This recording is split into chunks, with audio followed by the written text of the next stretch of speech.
এইসব শ্যাম্পু ট্যাম্পু দিয়ে কিচ্ছু হবে না। এই দেখো আমার কাছে একটা দারুণ প্রোডাক্ট আছে যেটা আমি অনেক দিন ধরে ইউজ করছি। এটা হলো আলপস গুডনেস এর rosemary water spray. Anti hair fall shampoo গুলো মাত্র 1 থেকে 2 মিনিটের জন্য মাথার ত্বকে থাকে, যা শুধুমাত্র স্কাল্পকে পরিষ্কার করে, মাথার ত্বকের ভেতরে ঢোকে না, তাই চুল পড়াও বন্ধ হয়। কিন্তু রোজমেরি ওয়াটার চুল পড়া কমাতে আর গজাতেও হেল্প করে। এটা ক্লিনিক্যালি প্রুভেন যে মাত্র 12 সপ্তাহে 3 গুণ চুল পড়া কমাতে সাহায্য করে। হিউমিডিটি তৈলাক্ত মাথার ত্বকে খুশকি সৃষ্টি করে, চুলের গোড়া দুর্বল করে, তাই শ্যাম্পু ইউজ করলে হেয়ার ফল কিন্তু কখনোই কমবে না। কিন্তু এটা রেগুলার ইউজের ফলে আমার কিন্তু অনেক বেবি হেয়ারও বেরিয়েছে। বৌদি দাদা এসছে।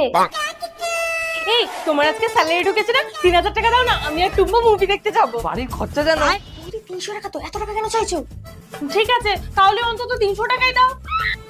নাও। আর হ্যাঁ, প্রোডাক্টটা তোমরা purple.com এ পেয়ে যাবে বা আমার কিউআরটা স্ক্যান করে নিতে পারো। সেটা মানে শুধু 300 টাকাই লাগতো? আমাকে উল্লু বানালো।